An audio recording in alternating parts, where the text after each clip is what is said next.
Hello, my friends. Welcome back. I am very happy you are here with me today. I hope you are feeling calm, safe, and ready for a new story. Today we are going to listen to the story of basketball. This is a story about winter, about a teacher, about young students, and about one small idea that became very big. Now, take a slow breath and imagine a cold day. The air is sharp. The sky is gray. Snow is outside. The trees are still. And inside a school gym, a group of young men has too much energy. They want to move. They want to play. They want to do something exciting. But outside it is too cold, too wet, and too hard for many sports. This is where our story begins. A long time ago, in the year 1861, a boy was born in Canada. His name was James Naismith. He was born in a small town in Ontario. Life in those days was not easy. People worked hard. Winters were cold. Families had to be strong. James learned this very early in life. When James was still a child, something very sad happened. His parents died when he was young. This changed his life very much. After that, he lived with relatives. He had to grow up with difficulty. He had to be brave. He had to keep going. And he did. James was not rich. He did not have an easy childhood, but he was active. He liked to move. He liked nature. He liked games. He liked to use his body and his mind. As he grew older, he became interested in learning and in sports. He saw that games were not only fun. Games could also teach people something important. They could teach strength, teamwork, patience, and self-control. James went to school, and later he studied more. He worked hard. He became a teacher. He also learned a great deal about physical education. This means teaching people how to exercise, how to be healthy, and how to build strong bodies. In those years, many teachers believed that sports and exercise were very important. They believed a healthy body helped create a healthy mind. James believed this too. Later, James moved from Canada to the United States. He went to a school in Springfield in the state of Massachusetts. This school trained young men to become teachers and leaders. James worked there as a physical education instructor. He taught students to move, to exercise, and to play sports safely. But then winter came. Winter in Massachusetts could be long, cold, and difficult. Outdoor sports were hard to play. The students could not spend much time outside. They stayed indoors. They became restless. They had energy in their bodies, but nowhere to put it. Some games were too rough. Some were too boring. Some led to pushing, fighting, and accidents. The teachers had a problem. They needed a new indoor game. It had to be active. It had to be interesting. It had to be safe. It had to be easy to understand. And it had to keep the students busy during the winter months.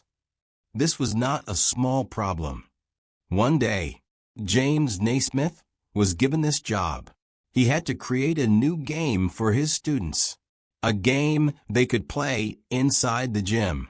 A game that would not become too violent. A game that would help the students move, think, and work together. Can you imagine that moment? A teacher standing in a gym, with cold weather outside, and no good answer yet. He needed a new idea, not tomorrow but soon.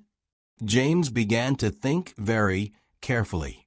He looked at other sports he already knew. He thought about football. He thought about soccer. He thought about rugby. He thought about games with running, throwing, passing, and scoring. But many of these games were too rough for a small indoor gym. If students ran hard into each other, somebody could get hurt. If the goal was low, players could defend it with too much force. So James asked himself a very important question. How can I make a game that is active, but not too dangerous? He thought and thought. He remembered a game from his younger days. In that game, players threw a stone at a target. The target was not on the ground. It was higher up. This made the game different. You could not simply run straight through people with force. You had to aim. You had to think. You had to use skill. This idea stayed in his mind. Then, at last, the answer started to come together. James decided that the goal in the new game should be high above the players, not low on the floor. If the goal was high, players would have to throw the ball upward, not drive into the goal with their bodies. That would make the game safer. It would also make it more interesting. Players would need control, not only power. Now James needed the goals themselves. He asked for 2 peach baskets. These were simple baskets used for fruit. Someone found them and brought them to the gym. The baskets were attached high on the walls, one at each end of the playing area. They were placed about 10 feet from the floor. This is the same height basketball hoops still used today. Think about that for a moment. A world-famous sport. And it started with 2 fruit baskets on a wall. James also needed a ball. At first, there was no special basketball, so the players used a soccer ball. It was round, easy to throw, and already available. That was enough for the beginning. Then James wrote the rules. He sat down and made 13 simple rules for the new game. These rules were very important. They gave shape to the sport. They told players what they could do and what they could not do. The ball could be thrown. It could be passed. But players could not run while holding it. If a player caught the ball, that player had to stop and pass or throw it. This changed everything. Because players could not run with the ball, they had to look for teammates. They had to share. They had to think ahead. From the very beginning, this new game was about teamwork. James also wanted the game to be less violent than football or rugby. So the rules did not allow too much hitting, pushing, or rough body contact. Of course, players were still excited. And sometimes games were still hard. But James was trying to make something cleaner, calmer, and safer. After that, the game was ready for its first test. It was December, in the year 1891.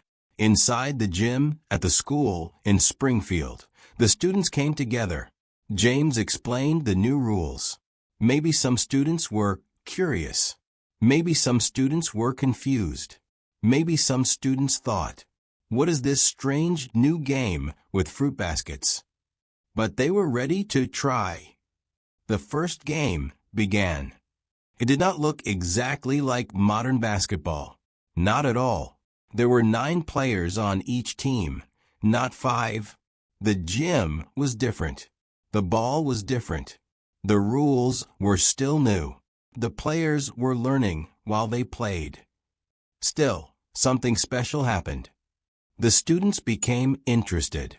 They moved around the floor. They passed the ball. They looked up at the baskets. They tried to score. They discovered that the game was fun. It was fast in a new way. It was not only about strength. It was about timing, movement, passing, and smart thinking. And when a player scored, the ball stayed inside the peach basket. Yes, in the beginning, the baskets had closed bottoms. So every time a team made a point, someone had to stop the game, climb up, and take the ball out. Can you imagine that today? A player scores, everyone waits, and someone gets a ladder or climbs for the ball. It sounds funny now, but that is how it began. Even with this problem, the students liked the game. They liked the challenge. They liked the feeling of trying something new. They liked the teamwork. And James could see that the idea was working. Soon, The game began to spread. Students at the school told other people about it. Teachers heard about it too. The rules were copied and shared. Other schools began to try the game in their own gyms. It was easy to understand. It did not need a huge field. It was good for winter, and it gave students a new way to move indoors. Little by little, basketball began to travel. This is how many big things begin. Not with loud music, not with huge crowds, not with bright lights, but quietly, step by step, person by person, gym by gym. In the early days, people made small changes to improve the game. One important change was the basket itself. The peach baskets worked at first, but they were not practical. People soon made goals that were easier to use. Later, open nets were used so the ball could fall through instead of staying inside. That made the game faster. The ball changed too. In the beginning, the soccer ball was enough, but over time, people wanted a ball made specially for this sport. A ball that bounced better, felt better in the hands, and worked well with passing and shooting. So slowly, the basketball we know today began to take shape. The number of players also changed. 9 players on each side was too many for the space. As the rules became better, the game moved toward 5 players on each team. This made the court less crowded. It gave players more room to move, and it made the game smoother and quicker. Step by step, basketball became more clear, more organized, and more exciting. But the heart of the game stayed the same. Throw the ball, pass the ball. Aim high, work together. Soon basketball was no longer only a winter activity for one school in Massachusetts. It was becoming something much bigger. Schools in other cities began to play it. Colleges began to play it. Young men enjoyed it. Then young women enjoyed it too. Teachers saw that it was useful, fun, and full of energy, and so the game kept growing. There was another reason basketball spread so quickly. It was simple to begin. You did not need a giant field.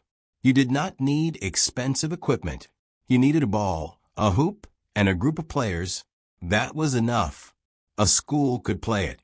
A church could play it. A small town could play it. Even later, friends in a park or on a street could play it. This simplicity helped basketball travel very far. The game also had a special feeling. It was not slow. Players had to watch carefully. They had to move quickly. They had to decide fast. Pass now, or wait, shoot now, or pass again, stay still, or cut across the floor. The game was full of small decisions. This made it exciting for players, and exciting for people watching. As the years passed, more rules were added. Some rules changed. New ideas appeared. Dribbling became important. Shooting improved. Players became more skillful. Coaches made plans. Teams practiced together. The game that started as a simple indoor activity became a real sport. And still it continued to grow. Basketball spread across the United States. Then it moved to other countries. It crossed oceans. It entered schools, clubs, colleges, and cities around the world. In time, people in Europe played it. People in Asia played it. People in Africa played it. People in South America played it. The game had begun in one place, but it no longer belonged to only one place. That is one of the beautiful things about sports. A game can begin in one gym, with one teacher, and then become part of life for millions of people. James Naismith watched basketball grow during his lifetime. He saw the game become more and more popular. He saw it move beyond the small problem he was trying to solve in 1891. At first, he only wanted a safe, indoor game for winter. But his idea became much more than that. It became a gift to the world. Years later, basketball became part of big competitions. Famous teams were formed. Great players appeared. Crowds came to watch. Children dreamed about making amazing shots. Families watched games together. Schools made courts. Neighborhoods built hoops. The game became part of daily life for many people. And when we look back, it is amazing to remember how simple the beginning was. No giant business, no huge plan, no perfect equipment. Just a teacher, a gym, some restless students, a soccer ball, 2 peach baskets, and 13 rules written on paper. Sometimes the most powerful ideas begin like that. Let us return for a moment to that first winter. The students are in the gym. The air inside feels busy. Shoes move on the floor. Voices rise and fall. James stands and watches. Maybe he wonders, will this work? Will they like it? Will this game last? At that moment, he cannot know the future. He cannot know that one day people around the world will play basketball in giant stadiums, on television, in schools, in parks, and on small outdoor courts under the sun. He cannot know that children will wear jerseys with famous names, that fans will cheer, that championships will be watched by millions. He only knows one thing. The students are moving. They are thinking. They are passing. They are trying. The game is alive. And sometimes that is how history changes. Not with a perfect plan from the beginning, but with one good answer to one real problem. Basketball was an answer to winter. It was an answer to too much energy inside a gym. It was an answer to the need for a safe and active game. But then it became much more. It became a game of friendship. A game of school life, a game of dreams, a game where one good pass matters, where one shot can change everything, where a team learns to trust each other. That is why basketball is special. Yes, people love the speed. They love the jumping. They love the sound of the ball. They love the moment when the shot goes high into the air and then falls cleanly through the hoop. But people also love what the game teaches. It teaches patience, because you cannot always score at once. It teaches teamwork, because one player cannot do everything alone. It teaches courage, because you must keep trying, even after a missed shot. It teaches discipline, because skill comes from practice. And it teaches hope, because the game can change in one moment. All of this started with James Naismith. James was not trying to become famous. He was not trying to create a global sport. He was simply trying to help his students. He wanted them to have a good game for winter. He wanted something useful, something healthy, something safe, and something fun, because he cared about that small problem. The world received something very large. This is another beautiful part of the story. Sometimes people think history is only made by kings, presidents, armies, and great battles. But that is not always true. Sometimes history is made by a teacher in a gym. Sometimes history is made by a person who sees a problem clearly and answers it with imagination. James Naismith did exactly that. And because of him, the world has basketball. Today, when you see a basketball hoop, you might think only of the modern game. Bright courts, strong players, fast passes, big crowds, famous teams. But behind all of that, there is still the old story, the quiet beginning, the winter gym, the peach baskets. The past is still there, softly, like the first step in a long journey. So the next time you hear the ball bounce, bounce, bounce on the floor, remember James Naismith. Remember the cold winter of 1891. Remember the students who needed a new game. Remember the teacher who chose skill over force, teamwork over chaos, and creativity over frustration. Remember how small the beginning was. And remember how far it went. Basketball began as a simple answer, but it became one of the most loved sports in the world. It crossed borders, languages, and cultures.